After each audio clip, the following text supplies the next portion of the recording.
जय हिंद दोस्तों। मन उदास भी है, गुस्सा भी है और संवेदनाएं भी हैं।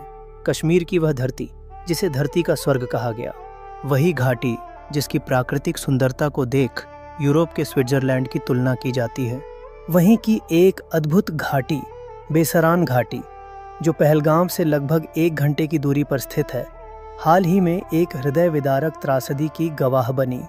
यह घाटी न केवल अपने प्राकृतिक सौंदर्य के लिए प्रसिद्ध है, बल्कि अब उस क्रूर हमले के लिए भी याद की जाएगी जिसने भारत की आत्मा को झकझोर दिया। बेसरान घाटी में पर्यटक गर्मी की छुट्टियां बिताने, बर्फीली चोटियों और हरियाली का आनंद लेने पहुंचे थे, लेकिन इसी शांति को तहस नहस करने पहुंच गए कुछ पाकिस्तानी आतंकवादी। फौज की वर्दी पहनकर आए इन आतंकियों ने निरीह निहत्थे आम नागरिकों पर गोलियां बरसाईं।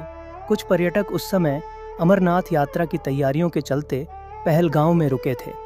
यह हमला सिर्फ निर्दोष जानों पर नहीं था, यह भारत की शांति, पर्यटन और विकास के विरुद्ध एक सुनियोजित षड्यंत्र था। हमले की सबसे दर्दनाक बात यह रही कि आतंकवादी भारतीय सेना की वर्दी पहनकर आए थे।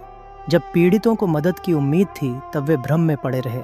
एक महिला जिसका बच्चा आतंकियों की गोलियों का शिकार हुआ, रोते हुए भारतीय सेना से मदद की गुहार लगा रही थी, लेकिन वह भ्रम में थी कि कहीं वे भी वर्दी में छिपे आतंकी न हों। यह कायरता की पराकाष्ठा है, जब दुश्मन खुद को देशभक्त दिखाने की नौटंकी कर रहा हो। यह हमला अकेले नहीं हुआ, इसके पीछे एक सोची समझी चाल है। पाकिस्तान, जिसकी आंतरिक राजनीति में उथल पुथल मची है, जिसका सैन्य नेतृत्व विश्वास खो चुका है, वही अब भारत के विरुद्ध छद्म युद्ध का सहारा ले रहा है।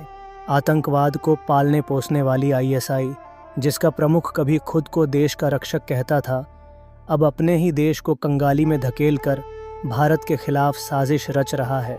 पाकिस्तान को लगता है कि युद्ध भड़काकर वह अपनी सेना का मनोबल बचा पाएगा, लेकिन वह भूल जाता है कि भारतीय सेना 1971 में 53,000 सैनिकों को आत्मसमर्पण करवाने वाली वही सेना है। कश्मीर घाटी में आज कोई बड़ी इंडस्ट्री नहीं है, वहाँ की सबसे बड़ी आय का स्रोत पर्यटन है। जब वहाँ के होटलों में बुकिंग होती है, टैक्सी चालकों को किराया मिलता है, दुकानें चलती हैं, तभी कश्मीर की आर्थिक नाड़ी चलती है। आतंकवाद का मकसद यही है, इस आत्मनिर्भरता को खत्म करना। जब पर्यटक नहीं आएंगे तो रोजगार नहीं होगा, जब रोजगार नहीं होगा तो गरीबी आएगी। यही वह समय होता है जब पाकिस्तान कश्मीरी युवाओं को बरगलाने की कोशिश करता है। हमले की सूचना मिलते ही रेस्क्यू ऑपरेशन शुरू हुआ। ऑपरेशन टीका नामक इस अभियान में कुछ आतंकियों को ढेर किया गया है और अन्य की तलाश जारी है।